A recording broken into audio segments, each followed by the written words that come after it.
Rate law expression, reaction rate is directly proportional to the concentration of the reactant. Reaction का rate जो होता है R equal to concentration upon time, यही था ना। तो इसको अगर हम लोग देखेंगे तो R इक्वल टू क्या हो जाएगा, R डायरेक्टली प्रोपोर्शनल किसके होगा, कॉन्सेंट्रेशन के। R डायरेक्टली प्रोपोर्शनल किसके होगा, कॉन्सेंट्रेशन के। अगर कॉन्सेंट्रेशन बढ़ेगा, अभी हमने तीसरे फैक्टर में जब पीछे हमने पढ़ाया है तो उसमें बताया है कि जैसे जैसे जब देखिए टाइम बीतता जाता है, कोई भी रिएक्टेंट जैसे 2 बीकर में हमने ले लिया, जब 2 बीकर में हमने कोई भी रिएक्टेंट ले लिया तो इसको जब हम लोगों ने 1 बीकर में मिला दिया, 1 बीकर में जब हमने इसे मिला दिया तो टाइम के साथ बीतता जाएगा और ये जो येलो है इससे मिलके क्या करेंगे, रिएक्शंस करेंगे। जब रिएक्शंस करेंगे तो उसका जो रिएक्टेंट है उसमें ज़्यादा से ज़्यादा प्रोडक्ट में कन्वर्ट हो चुका है। जब प्रोडक्ट में कन्वर्ट हो चुका होगा तो आपस में वो कोलिजन करने के लिए बहुत दूर टाइम लगेगा उन्हें। जैसे अभी क्या था, अभी ये इतने सारे मॉलिक्यूल्स हैं, इस बीकर में ये इतने सारे मॉलिक्यूल्स हैं, इस बीकर में इतने मॉलिक्यूल हैं और इस बीकर में भी इतने मॉलिक्यूल हैं। अब इसमें से जब हम इसको 1 बीकर में ले लेंगे, इधर क्या हो गए इसके, इधर क्या हो गए इसके, यहाँ से ये मॉलिक्यूल निकलेगा, ये मॉलिक्यूल तुरंत कल्यूजन हो जाएगा। लेकिन जब यहाँ पर इतना प्रोडक्ट बन चुका है, यहाँ पर एक मॉलिक्यूल है, यहाँ पर एक मॉलिक्यूल है, तो यहाँ से इस मॉलिक्यूल को इस मॉलिक्यूल के पास जाने में वक्त लगेगा। जब वो वक्त लगेगा तो रेट क्या हो जाएगा हमारा प्रोडक्ट बनने का, वो स्लो हो जाएगा। जैसे जैसे टाइम क्या हो जाएगा हमारा बीतता जाएगा, वैसे वैसे क्या हो जाएगा, रेट हमारा स्लो हो जाएगा। तो ये डायरेक्टली कंसंट्रेशन पे क्या हो जाएगा, डिपेंड होता है। जैसे जैसे रिएक्शन का टाइम बढ़ेगा वैसे वैसे प्रोडक्ट का इंक्रीज करेगा। जब प्रोडक्ट इंक्रीज करेगा तो उसमें जो रिएक्टेंट हमने लिए थे वो पहले की अपेक्षा कम रह जाएंगे, वो आधा प्रोडक्ट में कन्वर्ट हो चुके होंगे। जब वो प्रोडक्ट में कन्वर्ट हो चुके होंगे तो वहाँ पर जो उसकी रिएक्शन की रेट होगी वो क्या होगी, डिक्रीज कर जाएगी। तो यहाँ पर जब कंसंट्रेशन क्या करेगा, डिक्रीज करेगा, तो हमारा रेट भी क्या हो जाएगा, डिक्रीज करेगा। कंसंट्रेशन अगर हमारा इंक्रीज करेगा तो हमारा रेट क्या है, इंक्रीज करेगा। अगर कंसंट्रेशन हमारा डिक्रीज करेगा तो हमारा रेट क्या होगा, डिक्रीज करेगा। नेक्स्ट है it's a way expressing the tendency in A more precious manner. यहाँ पर क्या करेगा, एक व्यू में चलेगा। मतलब जैसे कि यहाँ पर देखिए, अगर ये सीधा मतलब एक डिक्रीज कर रहा है तो ये भी क्या कर रहा है, डिक्रीज कर रहा है। यहाँ पर इसका यही मतलब है। Since reactants are being used of the rate of a reaction decreases with time. Time जितना ज़्यादा बीतता जाएगा, जैसे इसकी वैल्यू जितनी ज़्यादा बढ़ते जाएगी वैसे वैसे क्या होगा, हमारा कंसंट्रेशन डिक्रीज करेगा। जब हमारा कंसंट्रेशन डिक्रीज करेगा, क्योंकि टाइम ज़्यादा लग रहा है, जब इससे इसमें डिवाइड करेंगे तो इसकी वैल्यू ऑटोमेटिक क्या हो जाएगी, कम हो जाएगी। और यहाँ पर जब हम किसी भी 2 रिएक्टेंट को किसी बीकर में डाल देंगे और रिएक्शन चालू हो जाएगी, तो जब रिएक्शन चालू हो जाएगी जितना ही टाइम बीतेगा उतना ही ज़्यादा हमारा प्रोडक्ट बन जाएगा रिएक्टेंट। जब हमारा रिएक्टेंट प्रोडक्ट बन चुका है तो फिर फर्दर रिएक्ट क्या करेगा, जब फर्दर 1-2 मॉलिक्यूल यहाँ बचे हैं, 1 मॉलिक्यूल यहाँ बचा है, तो इसको आपस में कोलिजन करने का जो वक्त है वो बहुत लेट मिलेगा। तो हमारा रेट क्या हो जाएगा, बहुत ज़्यादा स्लो हो जाएगा। तो यहाँ पर इन तीनों पॉइंट्स में वही बताए गए हैं। Consider a general reaction. यहाँ पर हम एक जनरल रिएक्शंस को देखते हैं, जैसे कि यहाँ पर लिखा गया है A plus B B equal to product. यहाँ पर क्या है, ए क्या है, स्टाइकोमेट्री है, बी क्या है, स्टाइकोमेट्री है, ए रिएक्टेंट है, बी रिएक्टेंट है। ये दोनों आपस में क्या करेंगे, रिएक्ट करेंगे अपने स्टाइकोमेट्री के हिसाब से। यहाँ पर प्रेजेंट है, वहाँ पर क्या बना रहे हैं, प्रोडक्ट बना रहे हैं। Suppose the rate of the reaction depend upon concentration term of A. Suppose the reaction depend upon concentration term of A and concentration term of B. Rate directly proportional to, यहाँ पर देखिए इसका कहने का मतलब ये है जो इस पीपीटी में लिखा है, रेट के ए के पावर अल्फा बी के पावर बीटा। जैसे हम देख लिया अभी 2 रिएक्टेंट्स को लिए थे यहाँ पर, यहाँ पर हमने दो रिएक्टेंस लिए थे ए plus B, A plus B. जब इसको हमने क्या किया, फर्दर मिलाया इस बीकर में, तो यहाँ पर ए की मात्रा अगर हम आधा कर देंगे तो यहाँ पर ये इसकी क्या होगा, आधे से ही रिएक्ट कर पाएगा। अगर 1:1 रेशियो में रिएक्ट कर रहे हैं तो इसके क्या होगा, आधे से ही रिएक्ट कर पाएगा और ये दोनों आधा आधा बच जाएंगे। अगर हम आधा इसका आधा इसमें डाल दें तो ये क्या होगा, आधा बच जाएगा उसी फॉर्म में, और ये आधा से इसके रिएक्ट करके हमें क्या मिला देगा, प्रोडक्ट बना देगा। तो यहाँ पर कहने का मतलब है जो हमारा reaction depend upon concentration of A, concentration A के ऊपर भी डिपेंड कर रहा है और कॉन्सेंट्रेशन बी के ऊपर भी डिपेंड कर रहा है। अगर इन दोनों में से किसी की भी जो मात्रा है, क्वांटिटी है, उसको अगर हम लोग कम करेंगे तो हमारे रिएक्शंस पे डायरेक्टली इफेक्ट पड़ेगा। जैसे कि यहाँ पर देखिए, अगर इसकी मात्रा को हम लोग क्या करते हैं, इसको ए मान लेते हैं, इसको बी मान लेते हैं। जब हम ए बी मान लेते हैं, जैसे यहाँ पर बना लेते हैं ए प्लस बी, अगर इसकी मात्रा हम लोग क्या करते हैं, 5 मोल ले लेते हैं और इसकी मात्रा 2 मोल। यहाँ पर जब हम उसको रिएक्ट कराएंगे 1:1 रेशियो में ये रिएक्ट होगा, तो यहाँ पर जब हम इसको रिएक्ट कराएंगे तो ये 2 मोल बी का क्या करेगा भाई, इसके ए के 2 ही मोल से रिएक्ट करेगा और इसके 3 मोल क्या हो जाएंगे, फर्दर बच जाएंगे और यहाँ से 2 मोल निकल जाएंगे। तो इसके 3 मोल क्या हो गए, बच गए, रिएक्शंस में पार्टिसिपेट नहीं कर पाए क्योंकि बी के पे वहाँ पर था नहीं बी।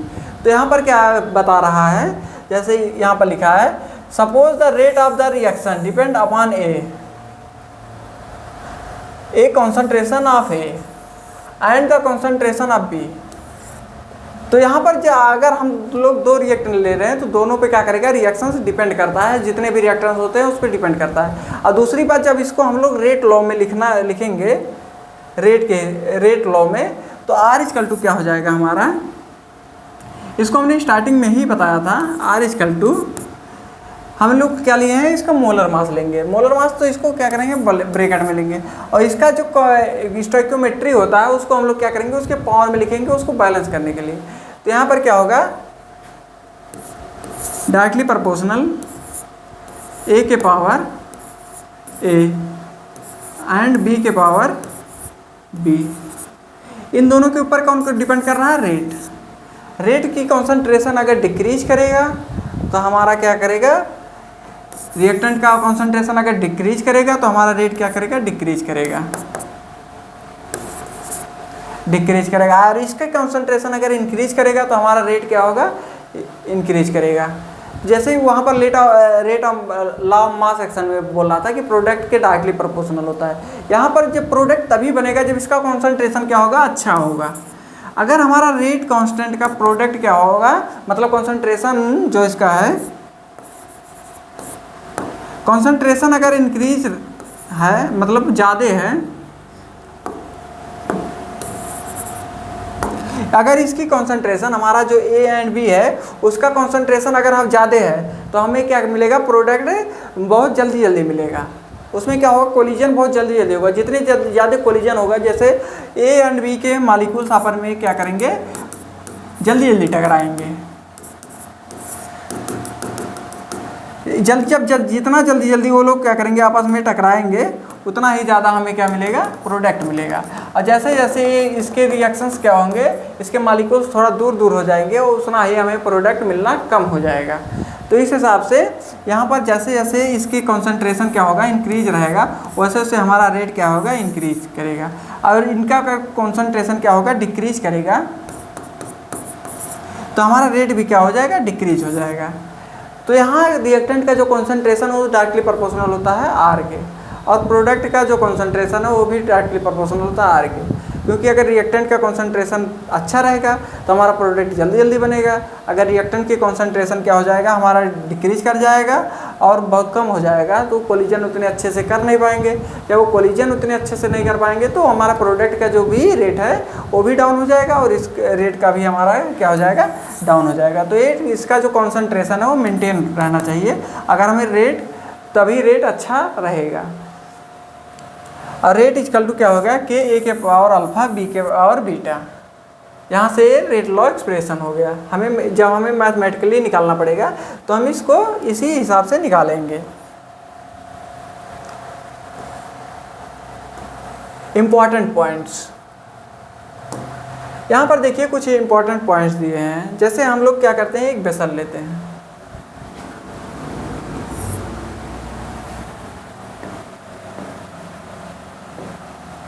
यहाँ पर क्या करते हैं, एक वेसल लेते हैं।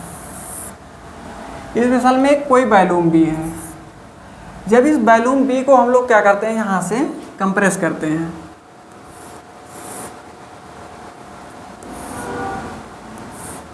यहाँ से क्या करते हैं, ये अभी B1 है, यहाँ से इसको कंप्रेस करके इसको ट्रांसफ़र कर देते हैं यहाँ पर, या 1/2 पे।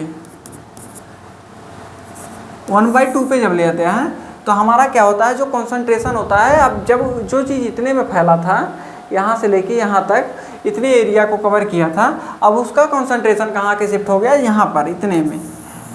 जो अभी 5 लीटर में था, हमने उसको कितने में दबा के कर दिया, 2.5 लीटर में। जब हमने 2.5 लीटर में कर दिया तो क्या हो गया, अब उसका कंसंट्रेशन बढ़ गया, उसका कंसंट्रेशन क्या हो गया, डबल हो गया। जैसे यहाँ पर लिखा है, the value of the vessel is half, then concentration of the reactant will be double. जैसे जैसे हम लोग क्या करेंगे, किसी भी रिएक्टेंट की उसको क्या करेंगे, कंप्रेस करेंगे। यहाँ पर जैसे ही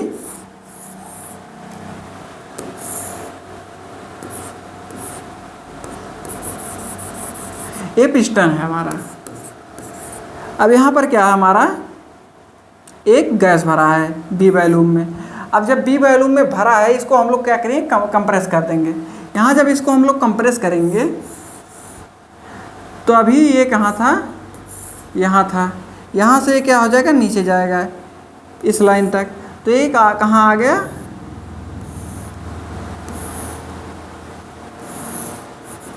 1/2 पे आ गया। मतलब 50% उसको क्या कर दिया, हम लोग कंप्रेस कर दिए। यहाँ पर एक कितना था, फुल था, ये पहले पिस्टन यहाँ पर था, इसको हम लोगों ने क्या किया, आधा कंप्रेस कर दिया। आधा जब कंप्रेस किया 1/2, 50% हमने क्या किया, कंप्रेस कर दिया। अब जो इतना में भरा था, उसकी कंसंट्रेशन क्या हो जाएगी, बढ़ जाएगी। जब उसकी कंसंट्रेशन बढ़ जाएगी तो क्या हो जाएगा, मतलब उसकी कंसंट्रेशन क्या हो जाएगा, डबल हो जाएगा। अभी यहाँ जो मॉलिक्यूल हैं वो इतने में है, पहले कि यहाँ कितने में थे, इतना में थे। अब यहाँ जब थे तो ये क्या थे, दूर दूर थे। ये मॉलिक्यूल क्या है, आपस में दूर दूर थे। लेकिन जैसे ही हम इसको कंप्रेस करेंगे तो ये ऐसे ऐसे ऐसे ऐसे एकदम पास पास बन जाएंगे। तो यहाँ पर जब हम किसी चीज़ का कंप्रेशन करते हैं, जैसे हम लोग क्या करते हैं, थोड़ा सा गैस लाते हैं, इस रूम में छोड़ देते हैं। इस रूम में अगर छोड़ेंगे तो उसकी गैस के जो मॉलिक्यूल्स होंगे आपस में दूर दूर से पूरे रूम में फैल जाएंगे। लेकिन हम उसी गैस को लाएंगे और 1 लीटर क्यूब वेसल में रख के, इसका वो क्या है, वैल्यू क्या है, 1 लीटर, 1 लीटर के वेसल में रख के अगर हम इसको क्या करेंगे, कंप्रेस करेंगे, यहाँ पर उसको 1/2 लीटर में कन्वर्ट कर देंगे। 1/2 लीटर में जब कन्वर्ट करेंगे तो इसके जो मॉलिक्यूल्स होंगे उस गैस के, वो बहुत पास पास आ जाएंगे। जब वो इतना पास पास आ जाएंगे तो हम बोलेंगे उसकी कंसंट्रेशन क्या हो गई, बढ़ गई। जब उसकी कंसंट्रेशन, मतलब कंसंट्रेशन का मतलब होता है मॉलिक्यूल का पास पास आना। जब मॉलिक्यूल्स आपस में पास पास आते हैं तो हम लोग उसको बोलते हैं कंसंट्रेशन बढ़ गया। जैसे हम लोग चाय बनाते हैं, अगर हम लोगों ने चाय बनाया तो उसमें क्या करते हैं, हम लोग शक्कर की मात्रा थोड़ा ज़्यादा कर देते हैं। जब शक्कर की मात्रा हम लोग ज़्यादा करते हैं तो हमें वो मीठा ज़्यादा लगने लगता है, क्योंकि हमारे जीभ पे जो एंजाइम होता है ट्रायोलिन नाम का, उसमें क्या हो, रिएक्शंस बहुत फास्ट होंगे, क्योंकि हर जगह क्या है, शुगर के कण मिलेंगे। जैसे जैसे वहाँ पर मिलेंगे वो रिएक्शंस करता जाएगा, तो हमें क्या हो, एक बार में उसका टेस्ट बहुत ज़्यादा ही मीठा लगेगा, क्योंकि वहाँ पर रिएक्शंस क्या है, उसकी कॉन्सेंट्रेशन ज़्यादा है, हमारे अंदर जो एंजाइम हो वो भी, उसकी कॉन्सेंट्रेशन भी अच्छी है, तो हमें एक बार में ज़्यादा एनर्जी मिल जाएगी। तो यहाँ पर जब कॉन्सेंट्रेशन अच्छी रहेगी तो रिएक्शंस क्या होगा, अच्छा होगा। जब रिएक्शंस अच्छे हो गए तो इसी हिसाब से देखते हैं। तो जैसे जैसे हम लोग क्या करते हैं, चाय में चीनी की मात्रा बढ़ाते जाते हैं, वैसे वैसे हमें टेस्ट पता चलता है कि इसमें इतना चीनी पड़ा है, इसमें इतना चीनी पड़ा है। हमें किस हिसाब से पता चलता है, उसके कॉन्सेंट्रेशन के हिसाब से। अगर 1 लीटर में हम लोग क्या करते हैं 100 ग्राम घोलते हैं तो भी हमें उसका टेस्ट पता होगा। अगर 250 ग्राम घोलेंगे तब भी हमें उसका क्या होगा, डिजॉल्व करेंगे तो उसका टेस्ट भी हमें ज्ञात होगा कि ये ज़्यादा मीठा है, इससे ज़्यादा मीठा है। हम लोग किस हिसाब से बता पाते हैं, क्योंकि उसका पाचन जो होता है हमारे लार में जो एंजाइम होता है टर्लिन, वो क्या करता है उसका डायरेक्टली उसको पाचन क्रिया में ले लेता है। जैसे करता है तो हमें वो क्या चीज़ मीठा लगने लगता है, तो हम लोग उसके मीठे के स्वाद से उसको क्या बता सकते हैं कि इसमें चीनी ज़्यादा है, इसमें चीनी शक्कर कम है। तो इस हिसाब से हम लोग देखते हैं। तो इसी हिसाब से हम लोग कॉन्सेंट्रेशन का भी पता लगाते हैं। उसमें जितना ही हम लोग मालिक्यूल जितना ही पास होंगे उसको बोलेंगे कॉन्सेंट्रेशन अच्छा है, और अगर मालिक्यूल दूर दूर है तो उसमें कोई कॉन्सेंट्रेशन बहुत लो है। तो इस हिसाब से हम लोग देखते हैं। तो यहाँ पर जब हम लोग क्या करते हैं किसी चीज़ को कंप्रेस करते हैं, जैसे मान लीजिए हम लोग लेते हैं मिल्क आप लोगों ने देखा ही होगा। तो जब हम मिल्क देखते हैं यहाँ पर, जैसे यहाँ पर एक वेसल में हो गया मिल्क को हम लोग क्या करते हैं हीट करते हैं। यहाँ पर क्या करते हैं मिल्क को हीट करते हैं। जब हम लोग मिल्क को हीट करते हैं तो ये मिल्क यहाँ तक था, यहाँ से आके इतना बन जाएगा मिल्क। और ये जैसे जैसे थोड़ा होगा, मतलब इसके जो वाटर के मॉलिक्यूल्स थे वो क्या हो गए वेपराइज हो गए हैं, इसमें से क्या हो जाएंगे वेपराइज हो जाएंगे। जैसे जैसे वाटर के मॉलिक्यूल इसमें से क्या होंगे वेपराइज होंगे, वैसे वैसे इसके जो हैं वो क्वांटिटी वॉल्यूम जो है कम होता जाएगा। और जैसे जैसे इसका वॉल्यूम कम होगा वक्त के साथ, जैसे जैसे इसका वॉल्यूम कम होगा, इसका जो सोल्यूशन होगा वो हमें सॉलिड के रूप में मिलना स्टार्ट हो जाएगा। एक वक्त के बाद आएगा कि वो हमें सॉलिड मिलेगा, जिसको हम लोग खोया बोलते हैं, और इससे अनेक प्रकार की मिठाइयाँ भी बनाते हैं। तो यहाँ पर जैसे जैसे ये क्या होगा वाटर इससे क्या हो जाएगा निकलेगा, वैसे वैसे ये सॉलिड फॉर्म में आता चला जाएगा। क्यों सॉलिड फॉर्म में आता चला जाएगा, क्योंकि उसमें कुछ पार्टिकल हैं जो सॉलिड फॉर्म में ही हैं, लेकिन वो क्या है उसमें घुले हुए हैं। जब उसमें घुले हुए हैं तो वो पार्टिकल जो है वो बहुत दूर दूर हैं। अभी जब वो बहुत दूर दूर थे तो हमें वो सॉलिड फॉर्म में नहीं दिख रहे थे, लेकिन जैसे ही यहाँ से क्या होगा वाटर वेपराइज हो जाएगा, वाटर में घुले थे वाटर क्या हो जाएगा वेपराइज गैस बन के उड़ जाएगा यहाँ से, तो सीधे क्या आ जाएंगे हमें सॉलिड फॉर्म में मिल जाएगा। इसी हिसाब से हम लोग क्या बनाते हैं खोया को बनाते हैं। तो यहाँ पर वही लिखा है, जैसे यहाँ पर देखिए यहाँ पर हमने क्या लिया था 1 लीटर लिया था, वहाँ पर जब हम लोग खोया के रूप में उसे सॉलिड के रूप में पाएंगे तो लगभग 100 ग्राम या 200 ग्राम होगा। तो 1 लीटर दूध में अगर हम लोग देखते हैं तो उसमें सॉलिड की जो मात्रा होती है, सॉलिड पार्टिकल्स होते हैं वो लगभग सॉलिड पार्टिकल्स 100 ग्राम होते हैं और या 200 ग्राम होते हैं। तो यहाँ पर जब हम लोग क्या देखें इस सोल्यूशन में उसको जब हम लोगों ने वेपराइज किया तो वहाँ से क्या उड़ा, और उसके बाद इसकी जो क्वांटिटी बची हमें जो सॉलिड का जो कंसंट्रेशन था अभी बहुत पास आ गए। सॉलिड के कण थे उसमें उस सोल्यूशन में, अब वो बहुत पास आ गए, इसलिए इनका कंसंट्रेशन क्या हुआ इंक्रीज कर गया। सॉलिड के जो कण थे उस वाटर में उसका जो कंसंट्रेशन था अब क्या हो गया इंक्रीज कर गया। तो यहाँ पर हम लोग किसी भी the volume of the vessel half then concentration of the reactant will be double.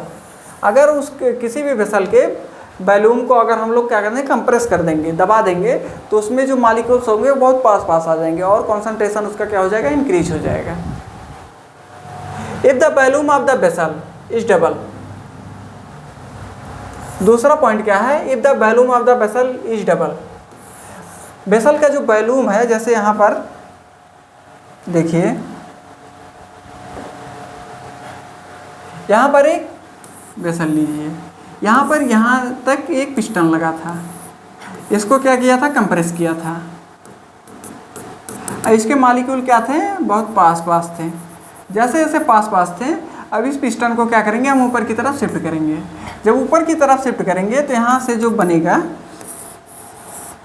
हमारा, तो मॉलिक्यूल क्या हो जाएंगे दूर हो जाएंगे।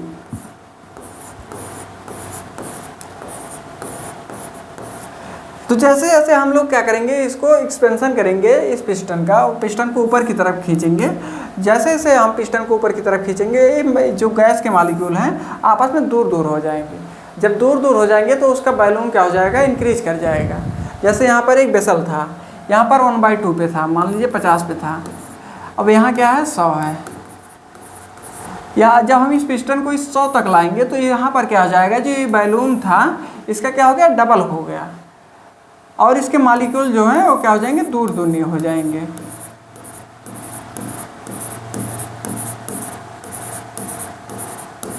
क्योंकि अब पिस्टन कहाँ पहुँच गया, यहाँ पहुँच गया, और ये मॉलिक्यूल जो है क्या दूर दूर हो जाएंगे, तो इसका बैलून क्या हो जाएगा, डबल हो जाएगा। अभी कितना बैलून था, इतना बैलून था, यहाँ से यहाँ तक इसकी बैलून थी, लेकिन जैसे ही हम लोगों ने क्या किया, पिस्टन को ऊपर की तरफ खींचा, इसका बैलून क्या हो गया, इंक्रीज हो गया और डबल हो गया।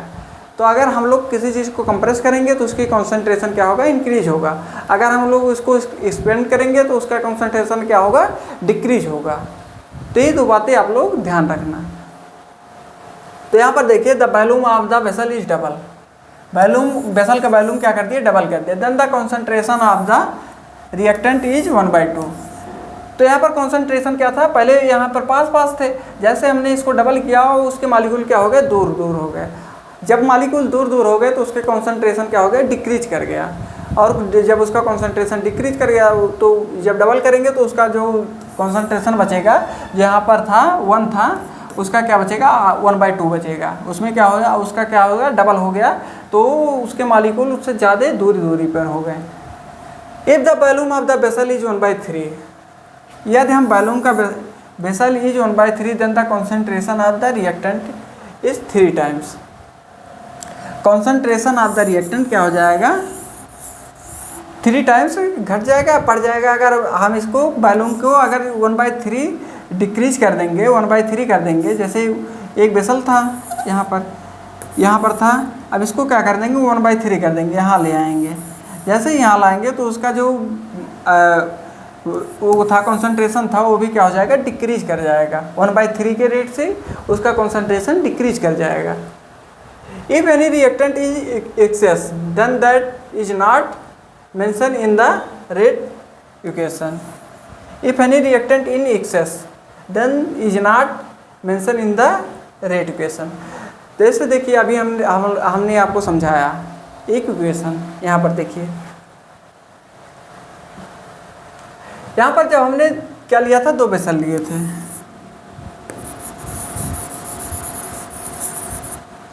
ए हो गया ए प्लस, यहाँ पर क्या था, बी। अब इसका जब हमने 5 मोल लिया, इसका क्या लिया था, 5 मोल, इसका क्या लिया था, 2 मोल। यहाँ पर ये क्या है, 5 मोल क्या है, एक्सेस में है, इसके कितने मोल ज़्यादा हैं, 3 मोल। या फिर इसको इनफाइनाइट ले लेंगे,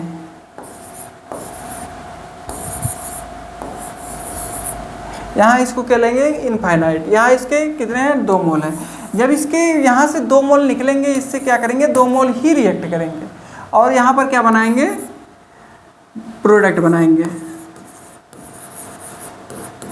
यहाँ से जब यहाँ ये आएगा, इसके 1/1 रेशियो में क्या करेगा, रिएक्ट करेगा। 1/1 रेशियो में जब यहाँ से ये आएगा, इसमें रिएक्ट करेगा, तो यहाँ से इसके 2 ही मोल से ही रिएक्शन होगा, बाकी और सब हमारे काम का नहीं है। अगर यहाँ से बी का है, जैसे A and B, A plus B tends to C, यहाँ पर अगर बन रहा है, इसके 2 ही मोल हैं और इसके इनफाइनाइट हैं, इसके क्या हैं, 2 मोल हैं। तो ये आएगा, इससे क्या करेगा, 2 ही मोल रिएक्ट करेगा।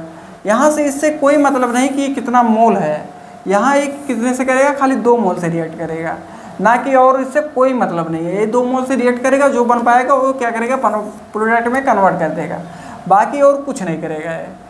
इसके बाकी जो मोल्स हैं वो क्या हो जाएंगे, यहाँ पर पड़े रह जाएंगे। इनफाइनाइट माइनस 2, यहाँ पर जो भी आंसर आएगा वो क्या होगा, इसका शेष बचा रहेगा।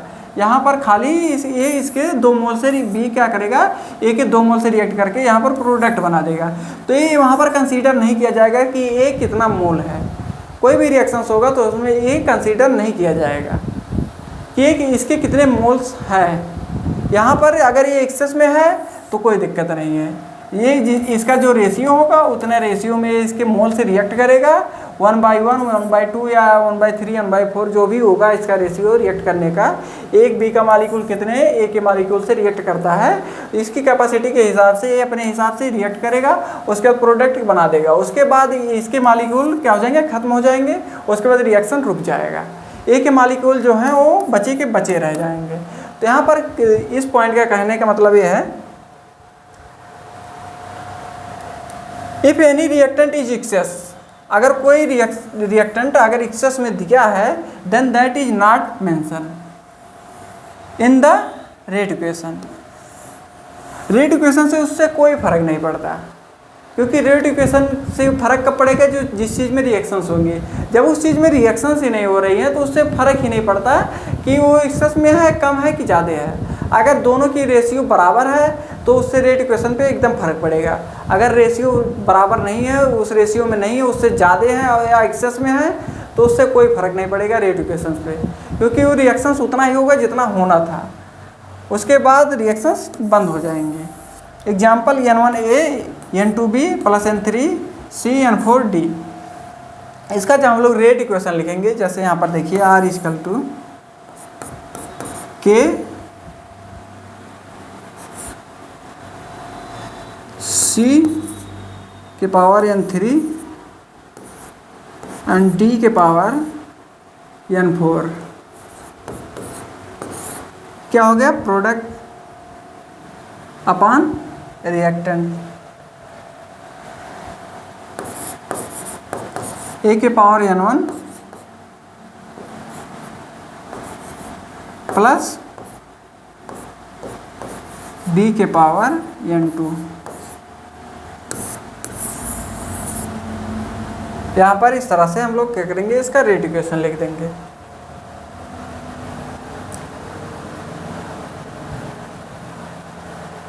रेट कांस्टेंट, अब हम लोग रेट कांस्टेंट में थोड़ा सा तो पढ़ ही लिए हैं कि रेट कांस्टेंट आया कहाँ से।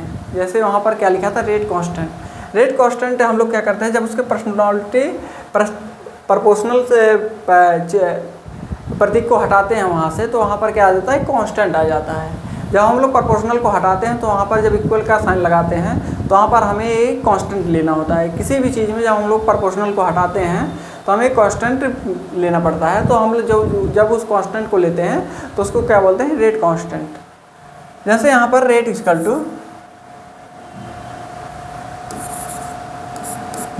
टू ए के पावर अल्फा प्लस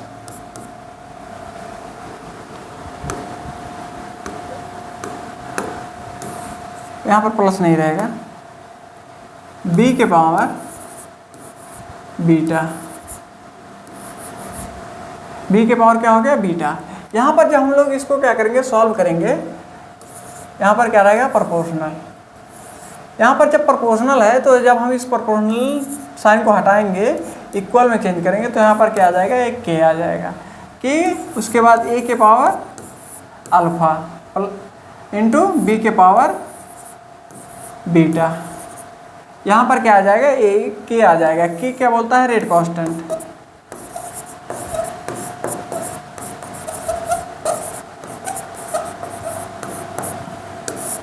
के क्या होता है, हमारा रेट कांस्टेंट होता है। उसके बाद हम लोग क्या करेंगे, यहाँ पर के इक्वल टू जब करेंगे तो R बाई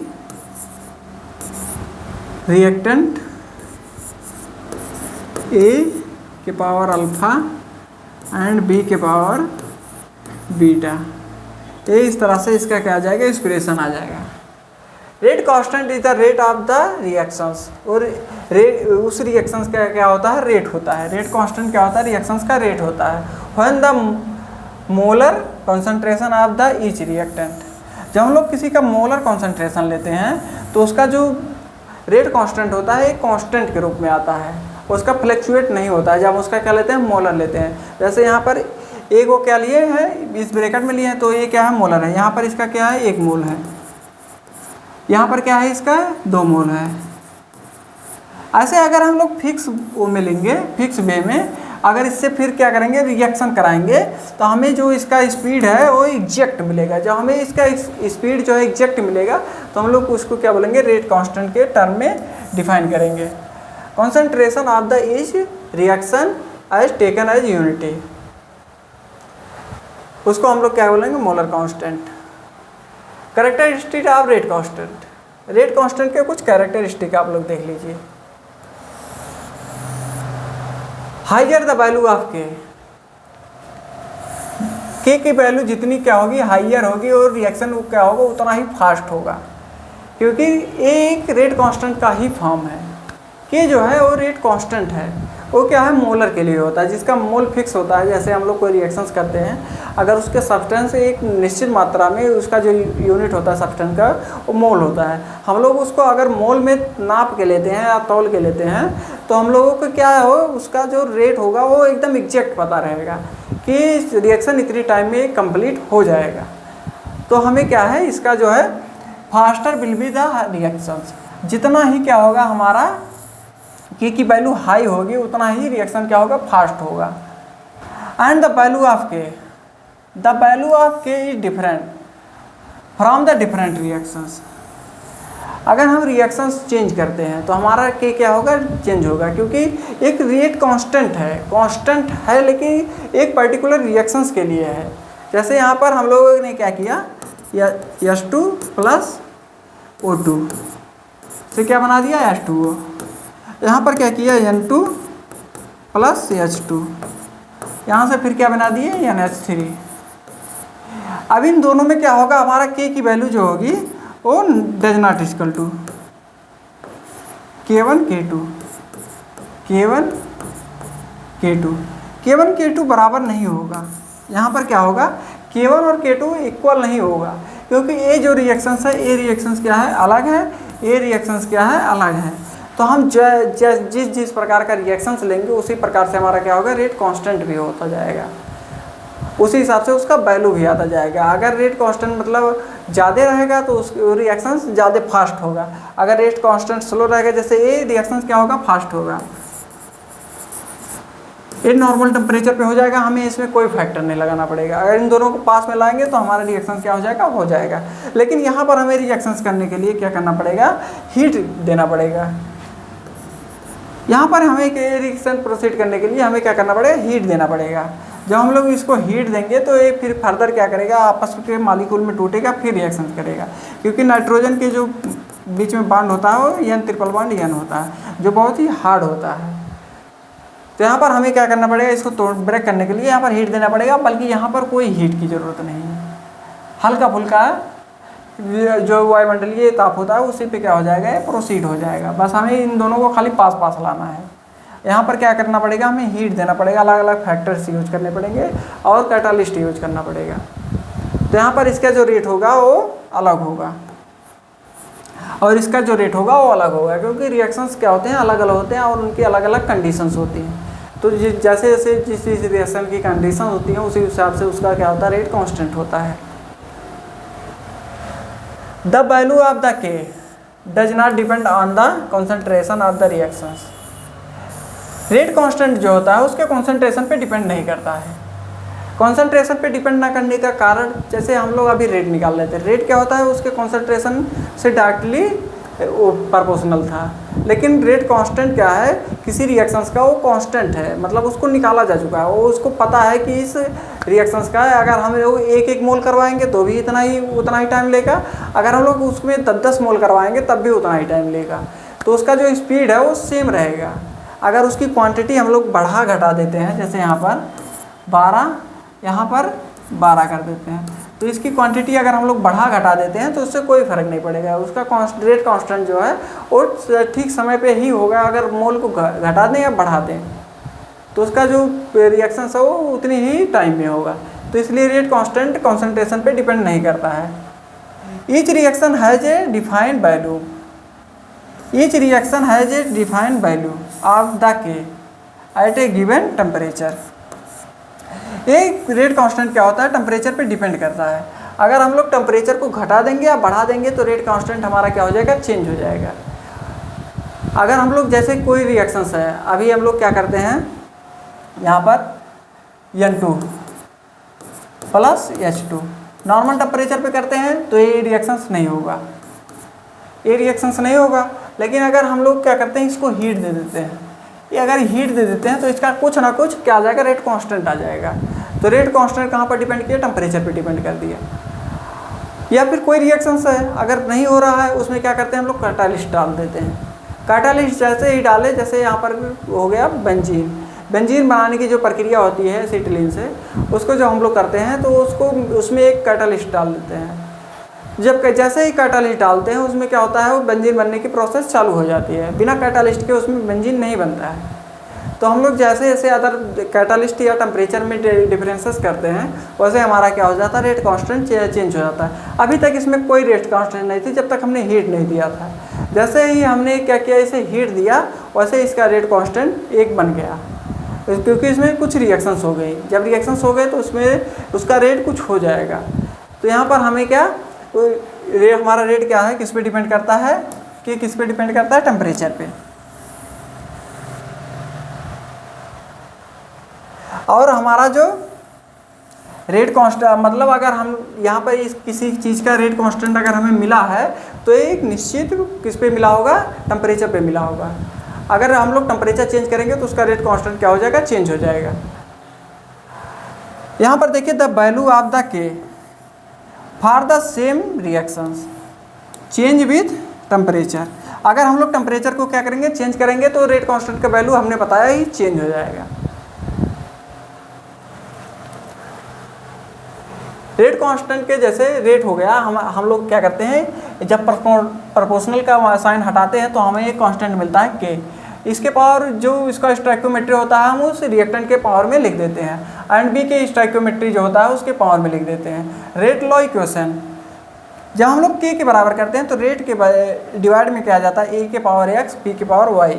यहाँ पर जो रिएक्टेंट होता है उसको यहाँ से के की साइड से वो करके या इसके डिवाइड में ले आते हैं रेट के, और हमें रेट कांस्टेंट मिल जाता है। चलिए, तो इसी के साथ आज का लेक्चर हम लोग समाप्त करते हैं। कल हम लोग पढ़ेंगे एलिमेंट्री रिएक्शन, कॉम्प्लेक्स रिएक्शन, उसके बाद ऑर्डर ऑफ रिएक्शंस। ये 3 टॉपिक अगले नेक्स्ट लेक्चर में हम लोग क्या करेंगे, ख़त्म करेंगे। Thank you.